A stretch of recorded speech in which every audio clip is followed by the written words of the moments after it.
Okay guys, so welcome back to a brand new video and something a little bit different here today. Now this video is going to be me reacting / giving my thoughts on what happened at the Russian Grand Prix because it seems to be a bit of a mixed opinion on Twitter regarding what happened in that race, and I thought I'd give my thoughts and also a bit of a mini race review. So if you guys didn't watch the Russian Grand Prix, then basically what happened was Charles Leclerc started on pole position, Sebastian Vettel started from P3 with Lewis Hamilton splitting the two Ferraris, and apparently it was pre-arranged and agreed before the race that Ferrari would let Leclerc give Sebastian Vettel a tow down towards turn 2 so that they could get a 1-2, and then later on in the race, if Vettel did pass, they would once again let Leclerc let him get back through.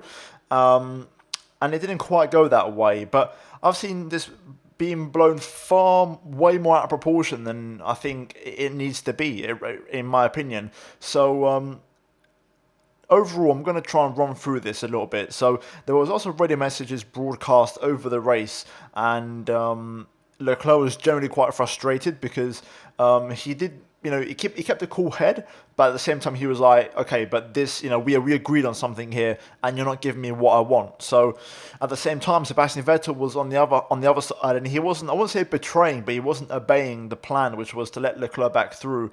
And he was saying, well, he has to get closer to me, if he wants to get by, because I'm not going to let him go with such a big gap. And he said also wait a few more laps as well. And overall, I applaud Ferrari for their intelligence with strategy, but at the same time, I think people are blowing this way out of proportion, and I think, at the end of the day, Ferrari done the right thing. So here's where I stand. So the original plan of letting Leclerc give Vettel a slipstream down the straight is fantastic. A good idea because it gets them into the 1-2 position and it lets them lead the race. The problem is Sebastian Vettel overtook Leclerc, and whatever you want to believe, whatever your opinion may be, Leclerc didn't defend that hard against Sebastian down towards turn 2 because, in principle, he knew he was going to get that position back later on down the line, hence why he didn't cover the inside line if you watch it back. So, laps go on and nothing happens, and eventually the switch came at the pit stops, which is personally what I was wanting the whole time. At the end of the day, if you're going to switch drivers around on track, Sebastian Vettel's going to lose about 3 seconds by giving up his 1.5 gap to Leclerc, letting Leclerc go by, and then getting back up to speed again and getting his tyres back up to temperature. So in that phase, he's going to lose 3 seconds, a hell of a lot of time to Hamilton, who at the time was very close to both Ferraris. He wasn't that far away, and the switch was just too risky in my opinion, and I think they should have straight away completely abandoned. I think Ferrari's plan A was not a good plan A. I think it was a good idea to have, give Vettel the tow down towards turn 2 to make sure they got 1-2. But the plan should have always been, to do the switch at the pit stops, the same way Vettel overtook Leclerc in the last race at Singapore. That's what should have happened. And that's what did happen eventually, but that was apparently Plan C, which was the third option. Plan B got abandoned, and apparently Plan A was letting letting Leclerc go by once he got back in front. So, in my opinion, Ferrari got it fantastically right, but also fantastically wrong at the same time. And I think Ferrari from the get-go should have just pre-agreed directly to skip the Plan C and just change them over at the pit stops. Let Leclerc undercut Vettel, which is what happened, and you avoid this whole drama and nothing happens, and I think it just created a flurry of messages that didn't need to occur, in my opinion, which was really, really poor. And overall, I think they will have a debrief, and I think everyone will get on fine. I don't think there's going to be any tension there, ultimately.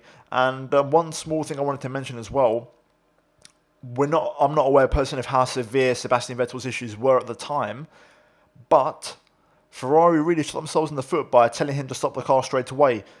I'm not sure if genuinely going 2 more corners and rolling down the pit lane would have hurt the engine that much more, but it would have avoided the virtual safety car, which gifted Hamilton and Mercedes a 1-2 finish, which again, in my opinion, was a big mistake from Ferrari. I think they could have done this completely differently, and I think they could have definitely let Vettel just go 2 more corners and just switch the car off and let it roll into the pit lane to the point where the mechanics can push it back to the garage kind of thing, and avoid the VSC in its entirety, because that essentially was the end of their race. So yeah, I want your thoughts in the comments down below, guys. Personally, I think this has been blown way out of proportion, and at the end of the day, Ferrari done the right thing because they let them get on with the racing. They let Vettel stay out in front because ultimately he did have good pace. He was very quick today, Sebastian Vettel, very surprisingly quick. No one expected it, and the switch was the right one. So they had Leclerc undercut Sebastian, and Sebastian rejoined just behind him. Unfortunately, his car let him down, but other than that, in my opinion, Ferrari got it spot on. All they had to do was just, from the get-go, know that they weren't going to... The plan A and plan B shouldn't have existed. It should have just been plan C from the get-go.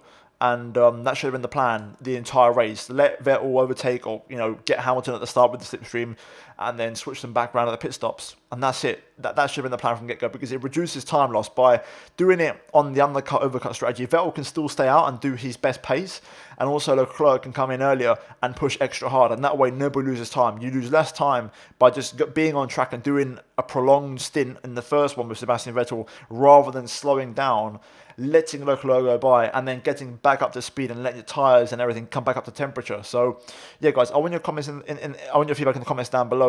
And overall, yeah, apart from that, it was a good race. I really, really enjoyed it, actually. And I think we've had 8 good races in a row now.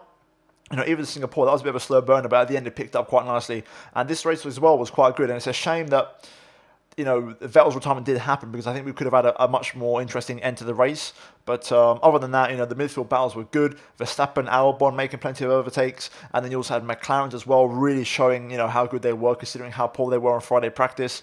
And also, Alfa Romeo's very, very poor. Both Williams out of the race here today. And also Haas actually scoring a couple of points. So, yeah, guys, that is it for this video. And hopefully you enjoyed it. Something a little bit different. There might be a video later on today if I have enough time. I'll try and squeeze one out for you guys. But, yeah, leave your comments down below. Drop a like on the video and subscribe if you are new. And we go again next week or the week after in Suzuka for the Japanese Grand Prix, which I cannot wait for. But, guys, that is it for this video. I'll see you in my next one very soon. But until then, it's goodbye from me.